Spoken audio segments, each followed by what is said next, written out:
સુરતના કાપોદ્રા વિસ્તારમાં આવેલ મિલેનિયમ ડાયમંડ કોમ્પ્લેક્સમાં આવેલી અનબ જેમ્સ નામની પેઢીમાં રત્ન કલાકારે પાણી પીધા બાદ 118 રત્ન કલાકારોની તબિયત લથડી હતી. તેમને તાત્કાલિક હોસ્પિટલ ખસેડાયા. આ ઘટનાની તપાસમાં ખુલાસો થયો કે કુલરના પાણીમાં સેલ્ફોસ નામનું ઝેરી પદાર્થનું પાઉચ મુકાયું હતું. કાપોદ્રામાં રત્ન કલાકારોને મારી નાખવાના ષડયંત્રનો આખરે પર્દાફાશ થયો છે. કાપોદ્રાના અનબ જેમ્સમાં પહોંચી પોલીસ અને એફએસએલની ટીમ કારખાનાના દસ્તાવેજ, સીસીટીવી સહિતના પુરાવાની તપાસ કરાઈ.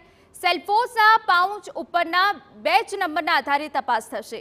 બે શંકાસ્પદ શખ્સોની પૂછપરછ હાથ ધરાઈ છે. ઉલ્લેખનીય છે કે તમામ 118 રત્ન કલાકારોમાંથી કિરણ હોસ્પિટલમાં 104 રત્ન કલાકાર અને ડાયમંડ હોસ્પિટલમાં 14 રત્ન કલાકાર સારવાર હેઠળ છે. આ તમામની સ્થિતિ હાલ સ્થિર છે. તબીબોની સૂચના બાદ દેખરેખ હેઠળના રત્ન કલાકારોને હોસ્પિટલમાંથી રજા અપાશે. તો બીજી તરફ આવું હીન કૃત્ય કોણે કર્યું તેને શોધી નાખવા હવે તપાસ તેજ કરાઈ છે. અમારા સંવાદદાતા બળદેવ સુધાર વધુ વિગતે વાત કરવા જોડાયા છે. બળદેવ, પૂરી વિગત.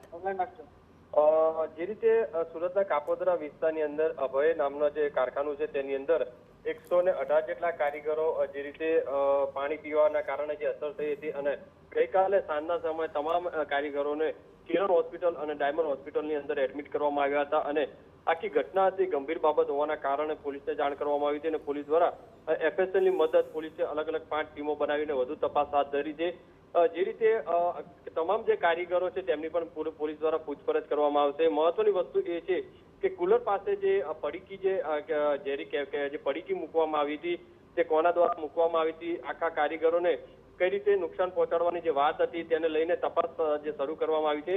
પણ મહત્વની વસ્તુ એ છે કે ઝેરી પડીકી જે મળી આવી છે કુલર પાસેથી તેની હવે ઉલટ તપાસ છે તે પોલીસ કરવામાં આવી રહી છે. કારણ કે જેનો બેચ નંબર છે, જેનો નંબર છે, જે પડીકી ઉપર નંબર જે લખેલો છે તે ક્યાં બનાવવામાં આવી હતી, ત્યાં કઈ મેડિકલ સ્ટોર ઉપર ગઈ હતી ને ત્યાંથી કોણ લઈ ગયું છે, એ તમામ જે અલગ અલગ જે તપાસો છે તે શરૂ કરવામાં આવી છે. અને સાથે અલગ અલગ પોલીસની જે ટીમો બનાવી અને કાપોદ્રા પોલીસ દ્વારા આ બાબતે તપાસ શરૂ કરી છે.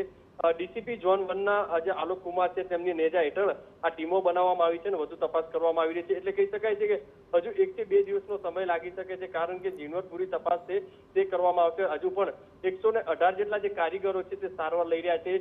જેમ જેમ કારીગરોને હોસ્પિટલની અંદરથી રજા આપવામાં આવશે તેમ તેમ તેની પૂછપરછ પણ કરવામાં આવશે. જી બિલકુલ, આભાર. તો એફએસએલની ટીમે હવે તપાસ શરૂ કરી છે. આવું હીન કૃત્ય કોણે કર્યું છે તે દિશામાં હવે પોલીસ પણ તપાસ કરી રહી છે.